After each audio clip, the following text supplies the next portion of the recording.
Well, we're out here at Sebring 2010, and we're having a chance to speak with Mike Z. And there's some changes going on with this pretty little airplane here, which I've flown and loved. This is the Breezer 2, and it has gone through a little bit of a hiccup in its distribution in the past year or so, but I understand that is all smoothed out now, and there's some new changes. Mike, tell us what's going on with this airplane. Okay, well, as you know, the Breezer has been on the market for a while, and, you know, the economy and the downturn and things, it's required us to kind of look at how we can streamline the way to distribute the airplane.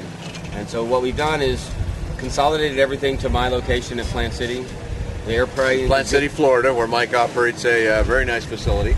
And we've formed, the Breezer's formed a U.S. corporation, Breezer Aircraft USA, and it's going to market the airplane directly. I'm the head of that company, so I will personally be involved in showing up the air shows and you got doing the big rides, hat now. And I've got the big hat now, and the hot seat too. I'm guessing. Very hot seat. I still haven't decided whether I've jumped into the fire or not. But I love the airplane.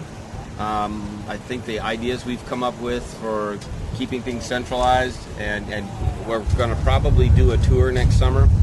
We're going to decide what airports we want to visit, end up at Oshkosh, and then do a tour coming back. We're going to announce the dates, and so instead of having dealers everywhere, we're going to try to get the airplane seen by people by taking it out and showing the airplane, getting it in the air and flying it around.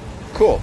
I know Mike from many years going back into hang gliding and ultralights and now into this space. He's an A&P mechanic. He does all the maintenance stuff. He's got a flight school. Kind of does it all, so it's a really sort of a capping moment in my mind for your work in the field to get involved with the manufacture of this airplane. This is a German airplane. It's an all-metal design, and we'll look at a few more details here in a minute, but it's really nice to know that this airplane is going to get in the market solidly because it deserves to be. It's a nice flying You know, Dan, that I've held off being involved in any airplane. I've been involved in light sports since 2005.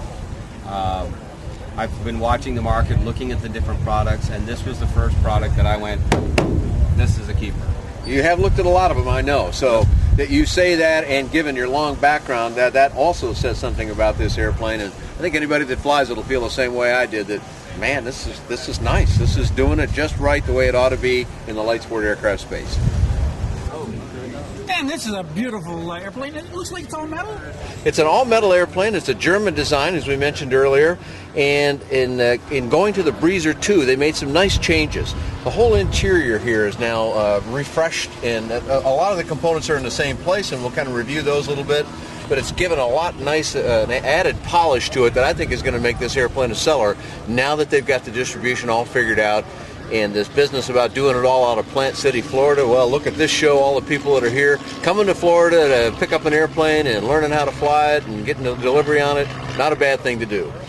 So let's have a look at the inside here. First of all, we've got a vernier throttle, that nice feature that allows you to dial in and dial out very precisely on your power changes. Choke off to the right of that. Below that, we have our flap switch, and when you turn the master on over here, then you can operate the flaps. So they're electric flaps up and down, and as your camera saw there, the flaps go down a long way.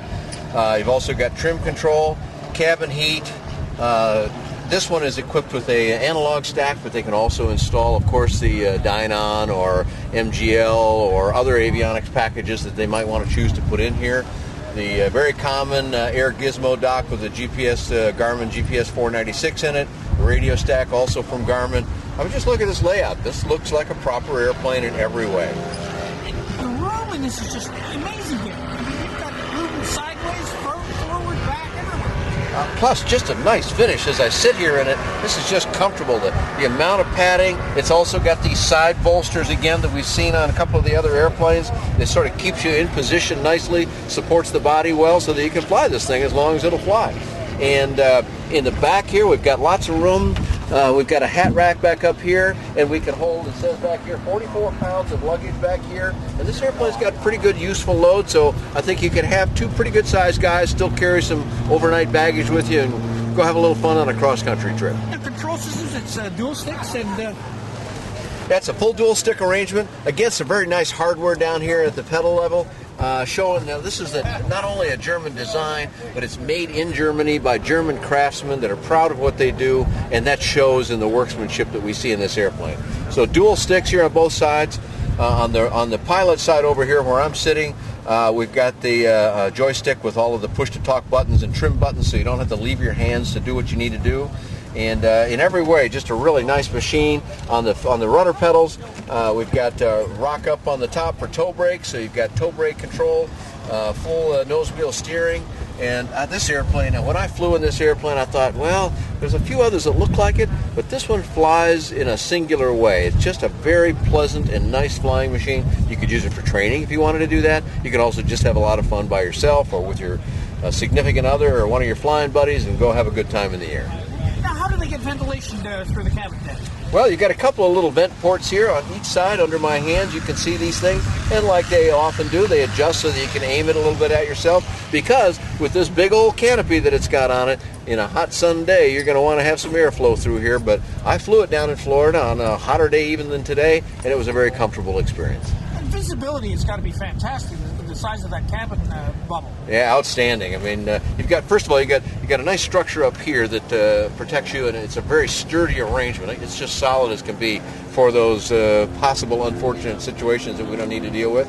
By the way, there's a sign over here that says, "This one is sold," right here at Sebring 2010. I think maybe this was the first airplane sold at the show. That's pretty cool for those guys. A nice start to their new program. But I can see forward easily. I can see directly over the cowl, and I'm not real tall, but I can easily see over the cowling. Lots of visibility out that way. Of course, immense to the top.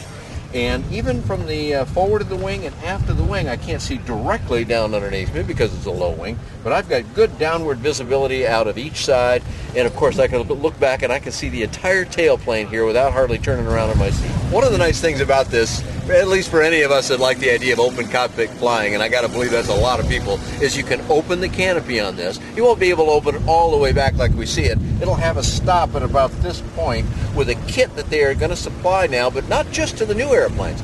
All of the existing ones in the field, and there's over 100 of these flying, will also get this as a retrofit kit, so you can pull the windscreen back about, it looks like about a foot or so, they told me, and that will allow you to have a lot of open cockpit. That, for me, that's just a real sweet thing, and there's a lot of folks that like that kind of thing. And what are we powering this year with that? Well, we're back to our good old friend, the Rotax 912 ULS 100 horsepower engine. Brings this airplane along at a very solid 75% power cruise of 105 knots. And what kind of climb rates and stall speeds would we have? Climb rate is about 800 feet a minute at maximum gross, I'm told, and stall speed meets the ASTM requirements of 45 knots. This has got to be a real nice cross-country cruiser then.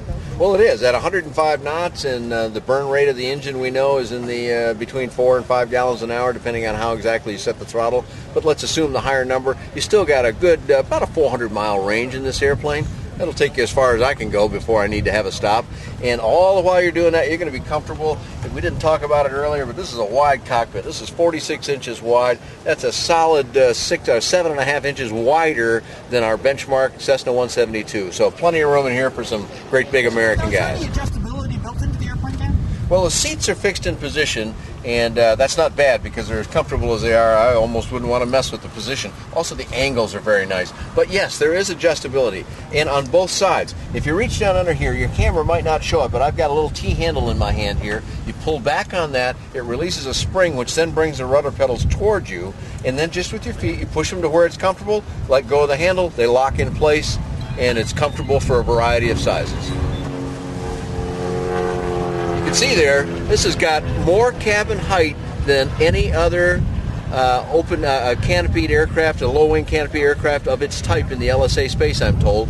And I'm of about average height, but I had about 5 inches above me. And given the way the human body works, I think a 6'3", 6'4" fit in here without any scrunching at all. So that's a pretty good accommodation for the bigger guys. Well, because it's a new company now based in the USA, it's BreezerAircraftUSA.com. Breezer is spelled B-R-E-E-Z-E-R, aircraftusa.com. Do you have a flight report on this one yet? I do. Well, I don't have it on the very latest model, and I'll look forward to that, but I do have an earlier Breezer report, and it flies pretty much the same way, I'm told, and that's available on my website, which is bydanjohnson.com.